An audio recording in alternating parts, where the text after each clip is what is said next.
Merhabalar. Merhaba Ahmet Bey. Zirvedeyiz ve burada uzmanlarla röportaj yapmaya geldik. Hem sizi hem de hocaları dinleyeceğiz. Ümitli olarak buradan ayrılmak istiyoruz. Depreme hazır olsun istiyoruz Türkiye. Güçlendirme, izolasyon ve diğer gelişmeleri dinlemek için buradayız.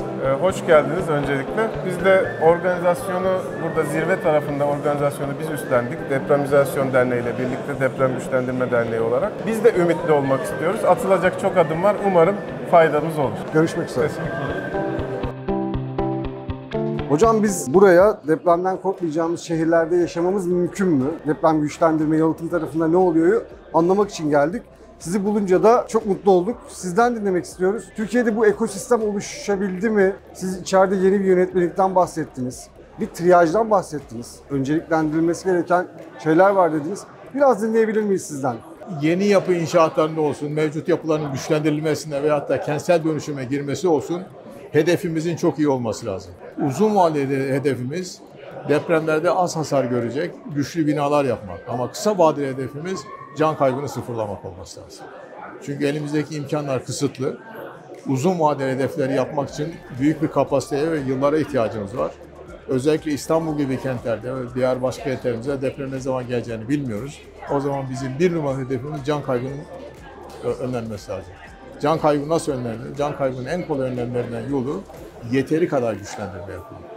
Yani can kaybını engelleyecek kadar güçlendirme yapmak. Varsa bina hasar görsün. Eğer binanın iyi bir deprem sigortası varsa alınan primlerle o bina zaten yeniden yapılır. İlk amacımızın bu olması lazım. Bu demek değildir ki kentsel dönüşüm olmayacak. Kentsel dönüşüm de olsun ama bunların birbirine paralel yürümesi lazım. Bir tek yıkıp yaparak biz bu can kaybını azaltamayız kısa sürede. Depreme dayanıklı binalar zirvesinde uzmanlarla röportajlarımız devam edecek. Ama tam bu noktada güçlendirmenin önemini anlamak için Antakya'daki A2 blok örneği çok önemli. 1975 yılında 3 blok olarak yapılan bu belediye kooperatifinde A2 blok, 2008 yılında ODTÜ liderliğinde yapılan araştırma projesi kapsamında güçlendiriliyor. A1 blokta oturanlarsa bu güçlendirme çalışmalarını görüp kendi imkanlarıyla yerel mühendislerle bir güçlendirme yapıyor. Diğer blokta ise hiçbir güçlendirme yapılmıyor. 6 Şubat depremlerindeki sonuç ne yazık ki bu.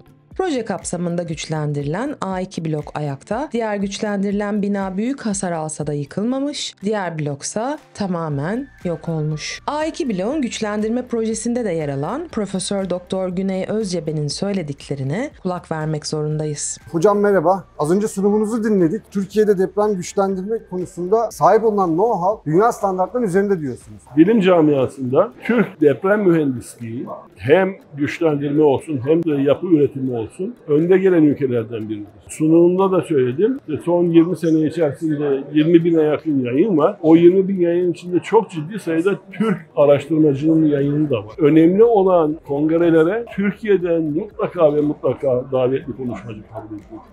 Dünya bilim camiasının kabul ettiği bir gerçek bu. Ama bunu Türkiye'deki elbette bir siyasi mekanizma eliyle değerlendirilmesi lazım. Türkiye bütün yapılarını yıkıp yenisini yapabilecek ne mali güce, vazgeçtim Türkiye'yi, dünyadaki bütün ülkeleriyle, teknik insanlarını bile devreye soksanız o teknik güce ne de zamana sahip. 30 sene önce bugünlerden bahsediyorduk. 30 sene içinde İstanbul'da deprem olacak diye. 30 sene önce söylenenler yapılsaydı bugün İstanbul'daki deprem bu kadar korkutucu olmazdı.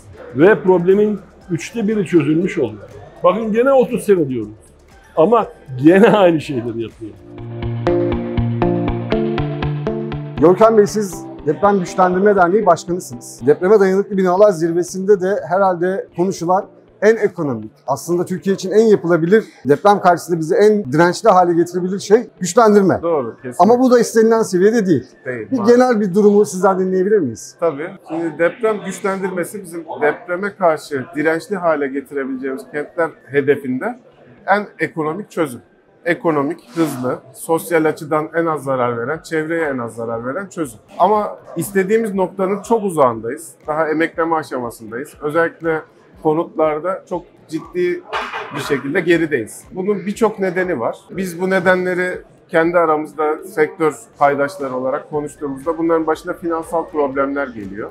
Onun dışında imarla ilgili ruhsat problemleri geliyor. Şimdi finansal problemleri çözmek için burada ilk başta devletin taşın altına elini koyması gerekiyor. Bir güçlendirme kredisi var. Cumhurbaşkanlığı kararnamesiyle tanımlanmış. Ama şu ana kadar herhangi bir binada kullanıldığını bilmiyorum. 2 bina var kullanan. Çünkü eskiden çıktı bu güçlendirme kredisi. Şu an limiti düşük bankalar vermiyor bu krediyi vatandaşa da. Bunların hızlıca kullandırılması lazım. Teknik olarak ne yapıyorsunuz? Bir binaya girdiğinizde mutlaka farklı alternatifler Bizim mühendisler vardır ama. olarak teknik anlamda elimizde bir alet çantamız var. Alet çantamızın içinde birçok farklı yöntem var.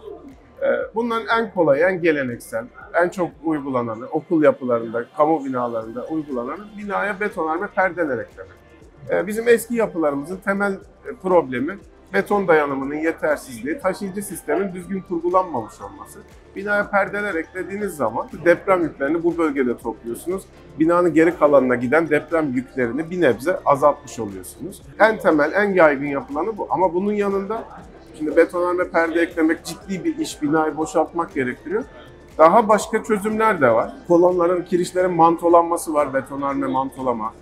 Karbon fiberlerle sargılamalar var. Sismik sönümleyiciler var. Sismik izolatörle güçlendirme bile mümkün. Türkiye'de de örnekleri var, yapıldı. Dolayısıyla bizim birçok farklı tekniği de bir arada kullandığımız çözümler oluyor. Tek bir yöntem yok. Güçlendirme tek bir şeye dayanmıyor. Birçok farklı yöntemi var. Önemli olan burada doğru mühendisliği yapabilmek. Binanın ihtiyacını doğru tespit edebilmek.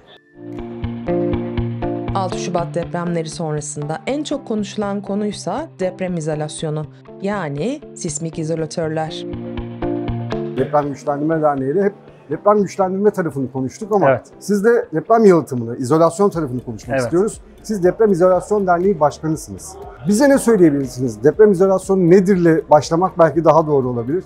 Biz geleneksel yapıları tasarlarken amaç geleneksel yapılarda binayı korumak, binanın o bizim yassı kadayıf dediğimiz hale gelmesini engellemek ve insanların sağ salim çıkması. Deprem sırasında yer çok yüksek frekansta sallanıyor ve yere tamamen gömülmüş binalarımızda aynı o yüksek frekansla depremden doğan enerjiyi binada meydana gelecek yapısal hasarla karşılamaya çalışıyorlar. Yani yapısal hasarlarla enerji sönümleniyor.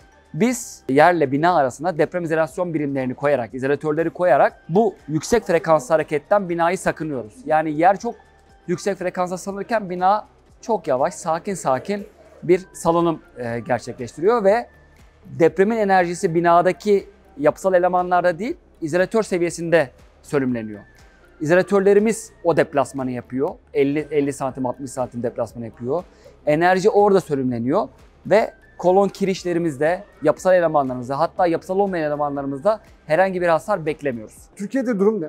Yani deprem çok her şeyi değiştirdi Evet. anladığım kadarıyla. Öncesinde de vardı aslında. 2023'e kadar hastaneler, veri merkezlerinde birkaç tane uygulama, birkaç tane endüstriyel böyle amonyak tankı gibi tanklarda uygulama dışında izolatörleri yaygınlaştıramamıştık. Konutlara uygulanmasını çok istiyorduk fakat biz müteahhitleri ikna edemiyorduk. Çünkü işte süreç birazcık daha uzun. Bir algı var, deprem izolatörleri çok pahalı diye bir algı, yanlış bir algı. Ya da biz belli bir yöntemlerle biz binaları zaten inşa etmeye alıştık. Şimdi başımıza yeni iş çıkartmayın gibisinden ikna edemiyorduk. Ne zaman ki Yönetmeliğin bir zorlaması yok. yönetmeliğin bir zorlaması, yönetmelikte deprem izolasyonu yoktu. 2018 yönetmeliğine kadar deprem izolasyonu yönetmelikte anlatılmıyordu. Biz bütün hastaneleri aslında hep yabancı yönetmeliklerle yaptık. Yani Amerikan yönetmeliklerinden, Avrupa yönetmeliklerinden yararlanarak yaptık. Maraş depremlerinde bu hastaneler, 11 tane hastanenin göreceli olarak diğer izolatörsüz yapılardan ve izolatörsüz hastanelerden üstün performansı görüldüğü için bir anda çok popüler oldu. Zaten inşaat piyasası bir durgunluğa girmişti. Konut satışları bir durgunluğa girmişti. Müteahhitler işte nasıl arttırabiliriz derken bu deprem izolasyonunu keşfettiler. Ve şu an Türkiye'de 50'nin üzerinde deprem izolasyonlu konut projesi Türkiye'nin her yerinde. Bakın sadece İstanbul'da, Ankara'da, İzmir'de falan demiyorum. Burdur'da, Erzurum'da, Osmaniye'de, Osmaniye'nin Düzce ilçesinde, Burdur'da, Burdur'un merkezinde değil, Burdur'un Gölhisar ilçesinde, Bursa'da, Elazığ'da yapıyoruz. Türkiye'nin her yerinde deprem izolatörlü konut projeleri şu an yaygın olarak yapılmaya başlandı. Bizi izolatörlerin yaygınlaşması kadar sevindiren diğer bir gelişme ise bu izolatörlerin Türkiye'de üretiliyor olması. Dünyada sadece birkaç ülkede üretilebilen bu katma değerli ürün Ankara'da bu tesislerde üretilip dünyanın birçok gelişmiş ülkesindeki projede tercih ediliyor. Biz şu anda deprem izolatörü dediğimiz ürünleri tipinden bağımsız olarak dünyada global ölçekte tasarım, satış, uygulama, mühendislik hizmeti bir paket halinde sunabilen 12-13 firmadan biri zaten. Çelik sürtünmeli sarkaç tip deprem izolatörlerinin dünyada yaşadığı ilk gerçek büyük depremdi. 2023 Maraş depremleri ve bütün dünya aslında bu sistemlerin çok güzel çalıştığını görmüş oldu o depremde. Ve o depremde bölgede 9 tane izolatörlü proje sürtünmeli sarkaç izolatörlerle yalıtılmıştı. Bunların 8'i bizimdi. Şu anda dünyaya bu teknolojinin doğru çalıştığını, beklendiği gibi çalıştığını ve gayet de güzel performans gösterdiğini bizim cihazlarımız göstermiş oldu. Dolayısıyla gerek Türkiye'deki bilinirlik anlamında, gerek dünyada bu ürüne duyulan ilgi anlamında 6 Şubat Maraş depremleri muazzam bir nokta oldu ve oradan öncesi ve sonrası arasındaki durum uçurum, birbiriyle arasında uçurum var. Bunu ne için kullanıyorsunuz? Röleve aldırıyoruz buna. Ölçü aldırıyoruz. Bizim yerimize fotoğraflama yapıyor. Erişemediğimiz yerlere kolay erişim sağlıyoruz. Tamamen robotların çalıştığı bir inşaat Oraya doğru hayal gidiyor. ediyor musunuz siz de? Çok zor. Tabii illaki insan faktörü gene olacak ama oraya doğru gidiyor.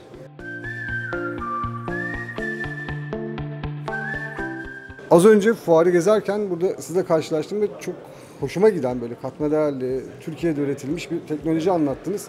Ben sizden dinlemek istiyorum bunu. Ana konumuz aslında projelendirme. Tarihi yapıların güçlendirme projelerini hazırlayan bir ekibiz. Ama kendi ihtiyaçlarımızdan doğan bir sistemi kendi imkanlarımızla geliştirdik ve bunu artık dışarıda hizmet olarak sunmaya başladık. Tarihi yapılar zaman içerisinde çok uzun bir ömürden bahsediyoruz ve bu ömür işte belli zamanlarda onarımlarla veya hasar görüp tekrar onarımlarla ömrünü devam ettiriyor. Bu hasarlar oluştuğu zaman ki bu işte bazen depremden, bazen çevre koşullarının değişmesi, işte zemin koşulları değişiyor, oturma yaşıyoruz vesaire. Bu çatlaklar oluştuğunda ister istemez hepimizde bir şüphe oluyor. Bu çatlak neden oluştu? Olası sebeplerini görüyoruz ve bu çatlak devam ediyor mu? Edecek mi? Ne hızla devam ediyor? Sorularına cevap bulmak istiyoruz. Bunu biz kablosuz hale getirdik. Hiç müdahale etmeden kablosuz olarak veriyi internete aktarıyor ve anlık olarak biz o veriyi takip edebiliyor oluyoruz. İstediğimiz zaman internetten, cep telefonumuzdan bu veriye her daim ulaşabiliyor oluyoruz. Türkiye'de geliştirdiğiniz bir ürün var burada. Evet. Biz çok mutlu olduk sizi tanıdığımızda, bu teknolojiyi dinlediğimizde. Bugün depreme dayanıklı binalar zirvesindeydik. Türkiye'de depreme dayanıklılık konusunda, depreme hazırlık konusunda aslında çok büyük bir mühendislik gücü olduğunu bir kez daha gördük. Akıllı gelecekte daha iyisi mümkün hikayeleri, daha iyisi mümkün etkinlikleri anlatmaya devam edeceğiz. Görüşmek üzere.